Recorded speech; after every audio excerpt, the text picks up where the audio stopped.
The following video will show you how you can upgrade an HP Z400 workstation with an SSD. This will make it a lot more powerful and more responsive and will help you get the best out of this old legacy system. Before you start, consider to clone the operating system with a tool like Refurbish, but there are many other open source tools too that you can use. What tools you're going to need? Not many, a few screwdrivers in different sizes. Then have a look at the fan blades on the back. They might be covered with dust, you can remove that.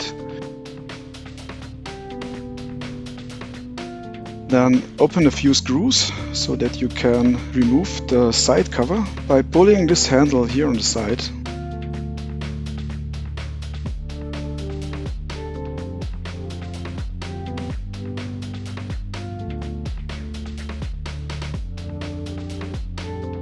It might make sense to use the opportunity and to clean it up a bit with your vacuum cleaner, but be careful not to break anything.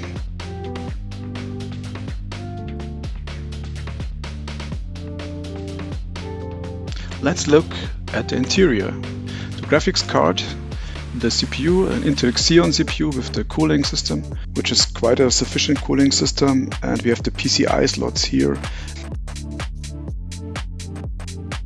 This is the area where we want to install the SSD with the old HDD hard disk drive, and there is plenty of space left to install the new SSD.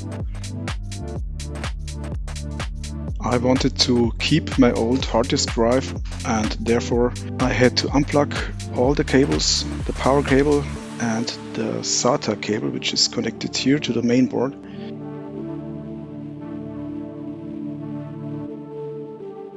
So this is the SSD.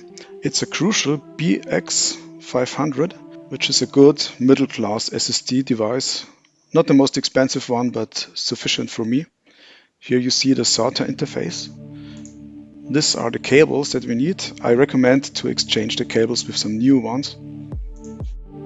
These screws you're gonna need in order to hold everything in place. Then we remove the cables from the old hard disk device. This is the SATA cable that we can plug here.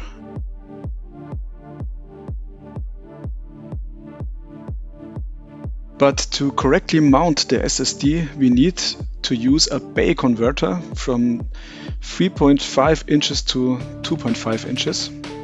It looks like this. And with all the screws correctly in place, it looks like this.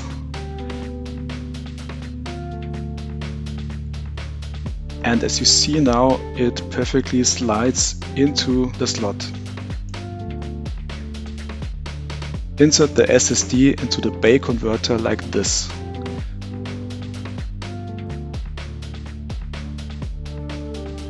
Now if everything is in place, it's stable, it doesn't fall out of the bay, and you can slide it into the slot here. Can be a bit tricky, but it should be possible. Then of course we have to replug everything. Power supply, the data cables for both disks, for the old HDD and for the new SSD. See if everything is fixed and in place, and connected. Last step, closing of the side access panel, and of course replugging all your cables, your monitor and all other devices like before. Then restart your system and see if it works. Any questions left? Consider looking into the video details or use the commentary section to ask a question. I will try to respond as fast as I can. And give it a thumbs up if you liked it.